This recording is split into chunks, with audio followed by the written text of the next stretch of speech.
চাল বা চালের গুঁড়ো ঝামেলা ছাড়াই আজ আমি বানিয়েছি আপনাদের জন্য চিতই পিঠা। যে কোনো রান্নার কড়াই আপনারা এই চিতই পিঠাটা তৈরি করে ফেলতে পারবেন।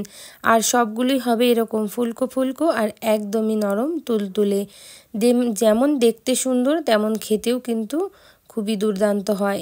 এটা কিন্তু একদম জলের মতো সহজ। আপনারা একবার দেখলেই কিন্তু এই চিতই পিঠার রেসিপিটা তৈরি করে ফেলতে পারবেন। আশা করছি বন্ধুরা আজকের ভিডিওটা আপনাদের অনেক বেশি ভালো লাগবে। যদি ভালো লাগে তাহলে কি করতে হবে, লাইক কমেন্ট বেশি বেশি করে শেয়ার আর চ্যানেলটাকে সাবস্ক্রাইব। সবার প্রথমে একটা বড় বাটিতে নিয়ে নিচ্ছি আমি মেজারিং বাটির 1 বাটি পরিমাণে সুজি। আর এবার সুজিটার মধ্যে দিয়ে দিতে হবে আমাদেরকে উষ্ণ গরম জল। তো জলটা একটু উষ্ণ গরম নিতে হবে, এতে কি হবে সুজিটা খুব সুন্দরভাবে ফুলে যাবে। তাই উষ্ণ গরম জল নিয়ে এটাকে একটু নাড়িয়ে চাড়িয়ে আপনাদেরকে ঢেকে রেখে দিতে হবে প্রায় 5 মিনিট পর্যন্ত। চলুন তাহলে এটাকে ভালো করে ঢাকা দিয়ে দিচ্ছি, ঢাকা দিয়ে রেখে দিচ্ছি 5 মিনিট। তো বন্ধুরা এর আগেও আমার চ্যানেলে আমি কিন্তু অনেক আলাদা আলাদা রকমের চিতই পিঠা, গুড় পিঠা, পুলি পিঠা আমি সব রকমেরই দিয়ে রেখেছি। যদি আপনারা দেখতে চান অবশ্যই গিয়ে দেখে নেবেন একবার। এবার দেখুন এখানে 5 মিনিট হয়ে গেছে, ঢাকনাটা খুলে আপনাদের দেখিয়ে দিচ্ছি সুজির ব্যাটারটা কতটা গাঢ় হয়ে গেছে।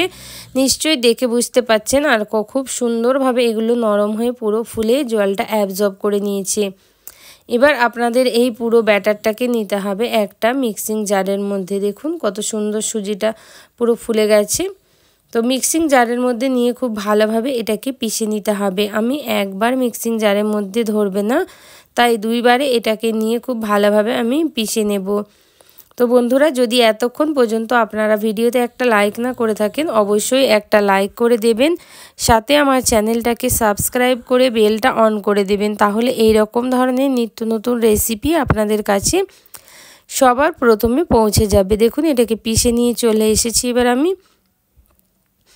একটা বড় বাউলের মধ্যে ঢেলে দিচ্ছি সুজির ব্যাটারটা। এবার আমি 2 বারা পিষে নিয়ে তারপরে আপনাদের দেখাচ্ছি। দেখুন এটাকে কিন্তু 2 বারা পিষাও হয়ে গেছে পুরোপুরি। আমাদের এটা কিন্তু পারফেক্ট পুরো ব্যাটারটা আমাদের পেশা হয়ে গেছে। তো এবার বন্ধুরা আমি এর মধ্যে বাকি জিনিসগুলো অ্যাড করে দেবো। সেগুলো দেখার আগে আপনারা অবশ্যই একটা লাইক করে দিয়ে আসবেন ভিডিওটাকে। যদি ফেসবুক পেজ থেকে দেখেন পেজটাকে অবশ্যই বন্ধুরা ফলো করার রিকোয়েস্ট থাকলো। দিয়ে দিলাম এখানে একটুখানি পরিমাণে নুন, আর তার সাথে বন্ধুরা দিয়ে দেবো এখানে কিছুটা নারকেল কোড়ানো বা শুকনো নারকেলের গুঁড়ো। আপনাদের কাছে যেটাই থাকবে আপনারা সেটাই ব্যবহার করে নেবেন। দিয়ে এটাকে ভালোভাবে ফেটাতে হবে, প্রায় 5 মিনিট মতো ফেটাতে হবে। যত সুন্দরভাবে ফেটাবেন তত সুন্দরই চিতই পিঠাগুলো ফুলকো ফুলকো হবে আপনাদের। ফেটিয়ে ফেটিয়ে এটা দেখবেন একদম একটা ক্রিমি ভাব চলে আসবে, ততক্ষণ পর্যন্ত আপনাদেরকে এটাকে ফেটাতে হবে। দেখুন এখানে ফেটিয়ে ফেটিয়ে কত সুন্দর ক্রিমি হয়ে গেছে।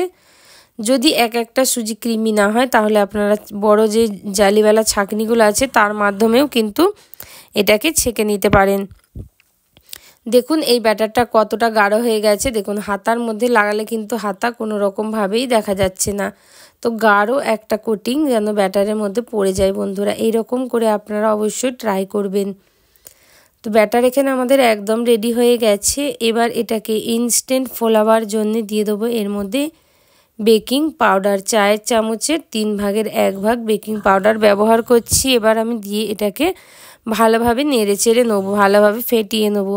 খুব বেশি সময় পর্যন্ত আপনাদের এটা ফেটালে চলবে না, এটা কিন্তু ইনস্ট্যান্টই তৈরি করতে হবে। বেকিং পাউডারটা দেওয়ার পরেই সঙ্গে সঙ্গে আপনাদের কিন্তু গ্যাসের চুলোয় এটাকে তৈরি করে নিতে হবে।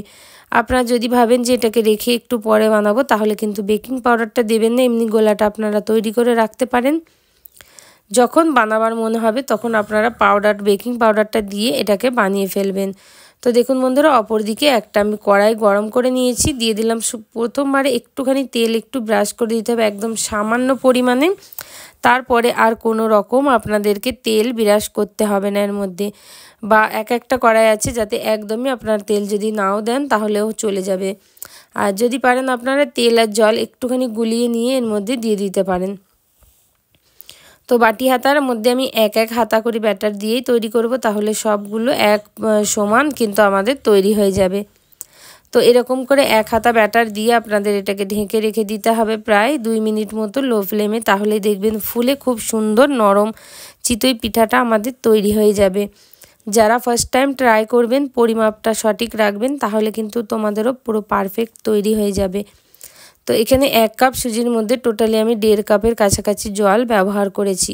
দেখুন কত সুন্দর ফুলে গেছে, ওপর থেকে পুরো শুকনো হয়ে গেছে। একটুখানি তেলটা ব্রাশ করেছিলাম বলে সাইডগুলো একটু ইয়েলোস কালার এসেছে, নাহলে কিন্তু একদম বন্ধুরা সাদা কালারের তৈরি হয়ে যায়। এবার কিন্তু আমি এইভাবে সবগুলো চিতই পিঠাকে তৈরি করে ফেলবো। দেখুন এখানে একটা তৈরি হয়ে গেল। সেম প্রসেস করি আপনাদের এক হাতা ব্যাটার দিতে হবে, আর এটাকে কিন্তু ঢাকা বন্ধ করে আপনাদেরকে রেখে দিতে হবে, তাহলেই কিন্তু এগুলো পারফেক্ট ফোলা ফোলা আপনাদের তৈরি হয়ে যাবে। এবার এটাকে ঢেকে দিয়েছি, দেখুন এটা হয়ে গেল তৈরি। এইরকমভাবে আপনারা যতগুলো তৈরি করবেন সবগুলোই কিন্তু একদম পারফেক্ট তৈরি হবে। চলুন তাহলে এইভাবে সবগুলো তৈরি করে নিচ্ছি, তারপরে আপনাদের সার্ভ করে দেখিয়ে দিচ্ছি। এটা আপনারা শীতের নলেন গুড় দিয়ে খেতে পারেন। নলেন গুড় দিয়ে যদি খান তাহলে খুবই ভালো লাগে খেতে, আর এটাকে আপনারা দুধ চিতইও তৈরি করতে পারেন। দেখুন কতটা ফুলকো হয়েছে আর কতটা সুন্দর হয়েছে, একদমই নরম, একদম তুলোর মতো নরম তুলতুলে। ভেঙে দেখিয়ে দিলে ভেতর থেকে পুরোপুরি জালিদার তৈরি হয়েছে। দেখা হবে বন্ধুরা এরকম আরও অনেক নতুন নতুন রেসিপির সাথে।